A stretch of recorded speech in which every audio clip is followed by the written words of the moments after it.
Saudaraku, banyak orang yang tidak faham bahwasanya memberi makan dan minum itu dalam Islam adalah salah satu cara untuk mendapatkan amal jariyah. Jadi banyak orang memikirkan amal jariyah itu hanya membangun bangunan, hanya membagikan Al-Quran sehingga dihafal. Intinya fisikal, bentuk materi saja atau material ya. Lebih ke masjid, lebih ke bangunan, lebih ke jalan, lebih ke sumur gitu kan. Padahal sebenarnya ada hal-hal lain yang bisa menjadi penyebab amal jariyah, di antaranya makanan dan minuman. Jadi hadis Nabi SAW yang sahih riwayat Imam Ahmad, ini rahasianya di hadis ini. Kata Nabi SAW, ma wudi'a ta'amun illa wada'allahu fihi barakah. Tidak ada makanan atau minuman yang dihidangkan untuk orang lain kecuali Allah, atau dihidangkan buat diri sendiri juga masuk sebenarnya, kecuali Allah jadikan bagian dari makanan dan minuman itu berkah. Maksudnya berkah apa? Kata para ulama, dia akan berada di tubuh orang yang mengkonsumsinya selama dia masih hidup. Jadi begini, orang tua kita semua, Bapak Ibu sekalian, orang tua kita seperti saya, orang tua saya misalnya, pada saat saya ceramah di masjid ini, saya mendapatkan pahala karena menyampaikan agama Allah, insya Allah, bila diikuti dengan keikhlasan. Semoga Allah ikhlaskan niat kita. Orang tua saya panen pahala saya. Kenapa Bapak Ibu sekalian? Karena saya tumbuh dari ASI ibu saya, dan saya tumbuh dari nafkah ayah saya. Makanan, minuman yang saya makan selama ini sehingga membantu pertumbuhan badan saya menjadi besar dan akhirnya saya bisa hidup, maka itu menjadi amal jariyah. Makanya dalam hadis riwayat Imam Muslim, seorang sahabat bertanya, ya Rasulullah, ayyul islami khair? Perbuatan apa dalam Islam yang khair? Khair ini yang baik sekali, pahalanya besar sekali, selain yang wajib, yang sunnah-sunnah aja nih. Nabi SAW tidak mengatakan perbanyaklah sholat sunnah. Kenapa? Sholat sunnah secara individual, puasa sunnah, zikir, ngaji, bukan. Karena orang ini mengatakan khair artinya yang banyak sekali pahalanya, banyak sekali manfaatnya dan ringan, sunnah. Berarti orang lain bisa merasakan. Apa jawaban Nabi SAW? Tut'imut ta'am wa tusallimu ala man ta'rif wa man lam ta'rif. Engkau memberikan makan dan minum kepada orang yang kau kenal atau kau tidak kenal, memberi makan umumnya, dan engkau menyebarkan salam kepada orang muslim yang kau kenal atau kau tidak kenal. Tapi saksi bahasan kita potongan awal hadis ini, di mana Nabi SAW menjadikan amal yang paling baik, besar pahalanya dalam Islam ternyata memberi makan dan minum orang lain. Kok bisa?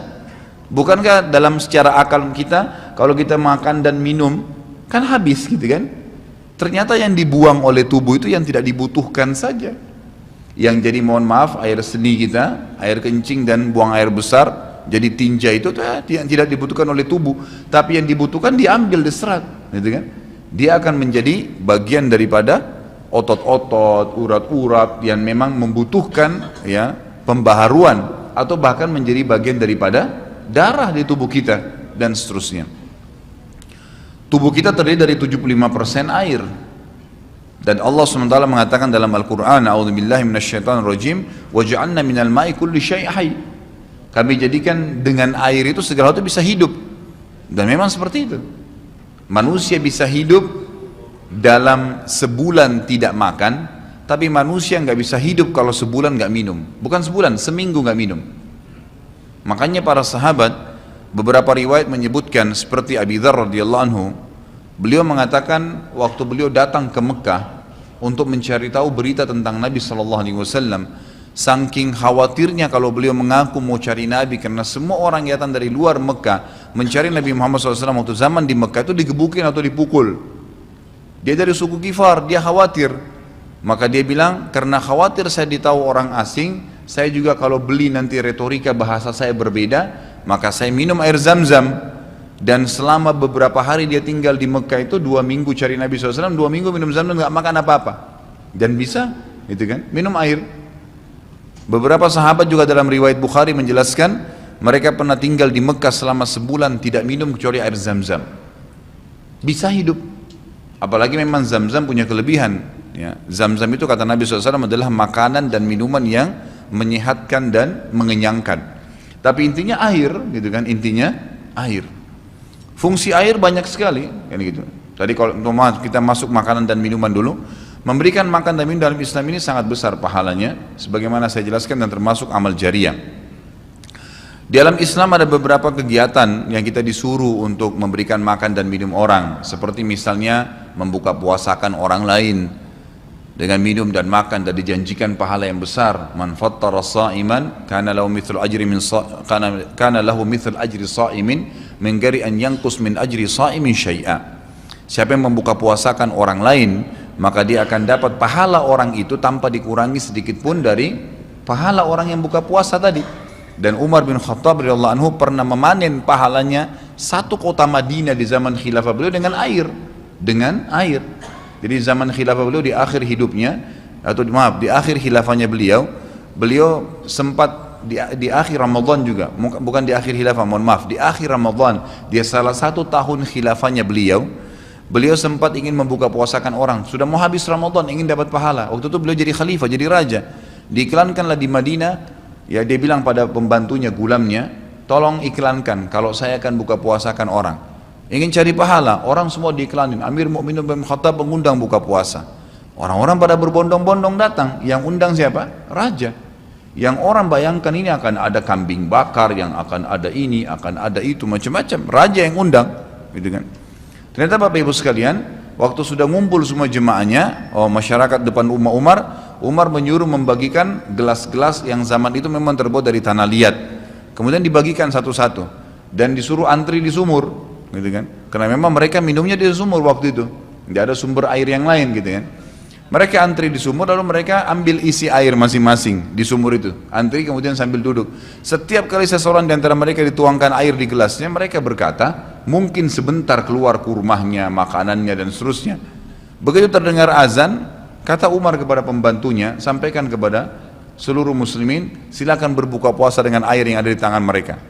Maka dia pun mengatakan silakan buka puasa, dan selesai segelas air ini maka selesai buka puasanya Amir Mu'minin, gitu. Orang akhirnya bubar, tapi pada saat itu orang faham Umar bin Khattab ingin mencari pahala orang, gitu kan, ingin mencari pahala saja. Dan ini sudah saya tekankan, kalau menjelang Ramadan, Anda juga bisa ikuti pengajian saya di YouTube, ada judulnya Dahsyatnya Ramadan. Salah satunya itu kalau tiba Ramadan, ikhwah, maka maksimalkan waktu membuka puasakan orang. Apa susahnya membeli sedus air, ya, air mineral, berapa harganya? 20.000, 30.000, 20.000 rupiah kalau nggak salah ya. Air mineral gelas, isinya berapa? 40 sekian. Baik, kalau kita bagiin di masjid, satu orang minum 1 gelas, kita dapat 48 pahala orang buka puasa.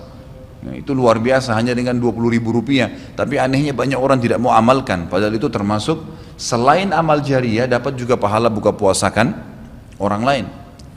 Nabi SAW dan juga merupakan ciri para nabi-nabi, mereka itu paling senang mengikram tamunya, dan beliau menjadikan sebagai sebuah prinsip dasar dari iman kepada Allah dan hari akhir, sebagaimana beliau bersabda dalam hadis Bukhari Muslim, man kana yu'minu billahi wal yawmil akhir falyukrim daifahu. Siapa yang beriman, mengaku beriman kepada Allah dan hari akhir, maka dia harus mengikram itu, melayanin, memberikan makan dan minum, ya, mengucapkan tutur kata yang baik bagi tamunya. Intinya memberikan makan dan minum dalam Islam ditekankan sekali, karena itu juga termasuk, ya, amal ibadah, amal jariah dan amal ibadah yang akan mendapatkan pahala. Jadi ada 2 sisi pahala yang didapatkan selain amal jariahnya. Selama dia makan dan minum kemudian itu masih ada di dalam tubuhnya, maka berarti itu akan terus menjadi amal jariah. Kata para ulama, dia akan terus menjadi amal jariah pada saat seseorang tumbuh besar. Kayak kasus seseorang manusia tadi, orang tuanya, ayahnya carikan nafkah yang halal, ibunya kasih ASI, kemudian dia tumbuh besar dari situ. Tumbuh besar ini ternyata menjadi otot-ototnya, menjadi komponen dari tubuhnya. Kemudian dia menjadi besar, lalu dia menikah. Dari komposisi tubuhnya tadi, ternyata ada yang mengalir di sperma dia kepada anaknya. Kemudian anaknya tumbuh besar juga dari situ, dan seterusnya. Jadi amal jariah selama masih ada manusia itu. Jadi seperti itu luar biasanya gitu. Di antaranya tadi saya bilang, kita bisa mendapatkan pahala dengan buka puasakan orang. Yang kedua, mengikram orang. Mengikram ini memberikan, menyuguhkan sesuatu buat tamu. Ya. Termasuk ya, yang dianjurkan adalah sering-sering ya, mentraktir orang lain. Ada kultum saya itu. Subhanallah, saya isi salah satu pengajian di salah satu kantor di Sudirman ini.